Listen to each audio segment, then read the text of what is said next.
Hi guys, welcome back to my channel. In this video, I will tell you guys how you can get cheated on, because I just got cheated on. As a lot of you guys have seen, my ex-husband slash fiance decided to send Snapchat messages to one of my fans. The girl said she was a fan of mine. She screenshot that with her other phone. She took a picture and she sent that to my friend.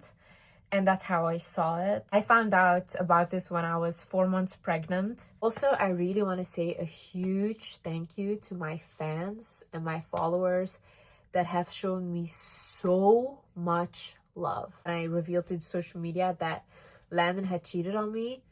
I was ready to ruin my own career because I thought like, wow, this is all ruined. Also, I'm pregnant, guys. Pregnancy emotions, pregnancy hormones. Any woman that has been pregnant knows that you literally don't think clearly and you are very angry. When I'm angry now, I have extreme rage. When I found out that day, I thought to myself, okay, what do I do next? And then I went on Instagram and I saw one of my fan pages had posted me and Landon's Q&A, and then they were like, cutest couple on the internet. I looked at that and I thought to myself, I do not for a second want anyone to look up to this relationship or anyone think that this is a good relationship after what I just found out. So I thought, fuck it. I'm gonna ruin my own career. Genuinely thought this between me and my fans. That's it. Like, I did not know people would care at all. I really took the time to reevaluate my own behavior, because I really believe that things happen to you to teach you something. I don't believe that God works against you. I don't believe that the universe works against you. I believe that the life is working for you. And if you can see things that happen to you as a way to teach you things, I think that's how you evolve the most. Like, you take a situation that happens to you, whether it's good or bad, and you extract the wisdom from it, and then you apply that to your life. That's how you grow. Like, we learn through relationships, we learn through friendships, we learn through our parents. That's how we learn in life.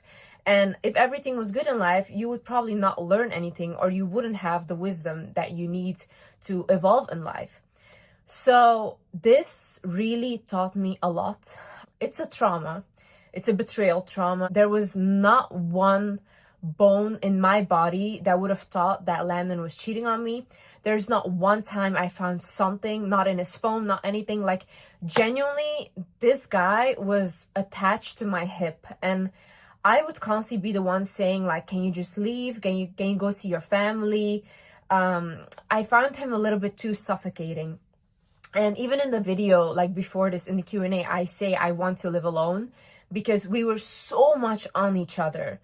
So to see this for me was like a huge, big shock. Also, betrayal trauma is very serious and it can really affect you. So I do think it needs to be healed with therapy. And I myself went and I signed up to BetterHelp. I've been sponsored by BetterHelp for the past couple of years and had a really great session. See, the sessions with my therapist have given me a lot of hope, and she also explained to me where a lot of my behaviors can come from and how I can move on from this situation in the best way and with the least amount of stress. That therapy can be very expensive and not always easily accessible for a lot of people. That's why I want to thank BetterHelp for sponsoring this video. That girl sent my friend the messages. Me and my sister, we were at my mom's house and Landon was in the US. And we were both like sitting, me and my sister, and we're laughing because my sister was around me and Landon also the whole time. She saw Landon as her brother. My mom saw him as a son. This guy was really integrated into our family, which is really big for me because I have never introduced a man to my family like that. Like, even my ex, I moved to Dubai for him. I was with him for 3 years. Even when we broke up, I was still like 1 year friends with him. We were every day together. But he was always asking me, like, introduce me to your family, I want to get married to you, this and that. And I always had this gut feeling like, no, I don't want to do that with you, not at all. And I ended up being right. And that relationship also ended in a very shocking way. It was not cheating, but it was something else where I was like, oh my God, you are literally not the person that I thought you were, and I never want to see you again. I remember I said that to my sister, and my sister was like, oh, Liz, it's gonna be nothing, probably something from before. And I was like, yeah, you're right. Then the messages she sent, I had them in the car, and it was literally like my heart dropped into my stomach. That is a feeling I would not wish upon anyone. Not on a man, not on a woman.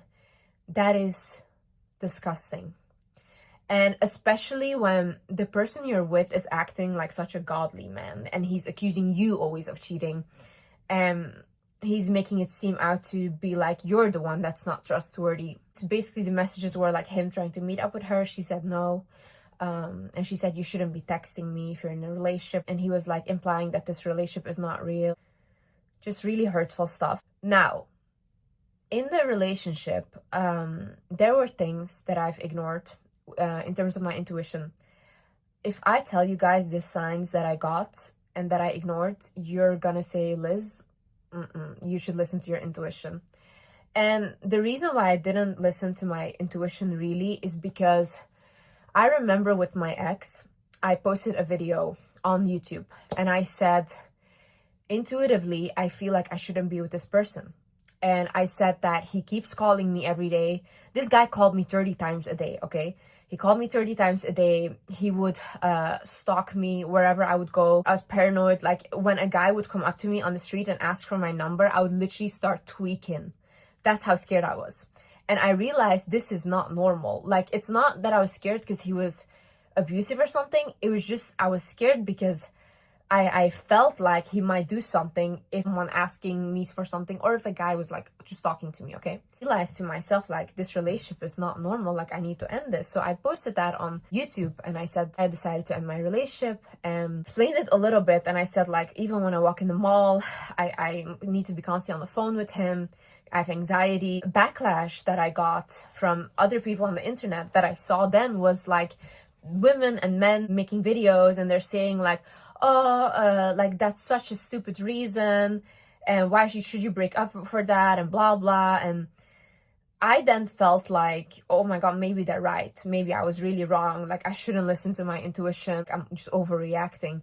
So then I continued being friends with him. I did not get back together, but we did continue being friends and I was every day with him, did not date anyone else. Then it ended in literally a way where I could have lost my life. And I sat, after all that with me and him happened, like I sat there, I was thinking like, oh my god, I wish I had listened to myself. I wish I had listened to my intuition. So when that happened with my ex, I booked a flight the next day to go home to my mom. I cried the whole night. I didn't sleep.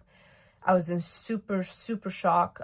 When I went home, then I was like coming back to my senses because I was like, what was I in for the past 4 years? What did I do? Like, I literally moved to a whole new country for him. I had no family there. I had no one there. Like, it was only him and he was like my whole life. But I was so depressed. It's so confusing when the abuse is not really, you can't see it. It's not like someone is cheating on you, or it's not like someone is abusing you, but then there's a lot of mental abuse going on and then you blame yourself. Because then I think like, okay, but I'm very traumatized, so then probably I'm just sabotaging my relationship.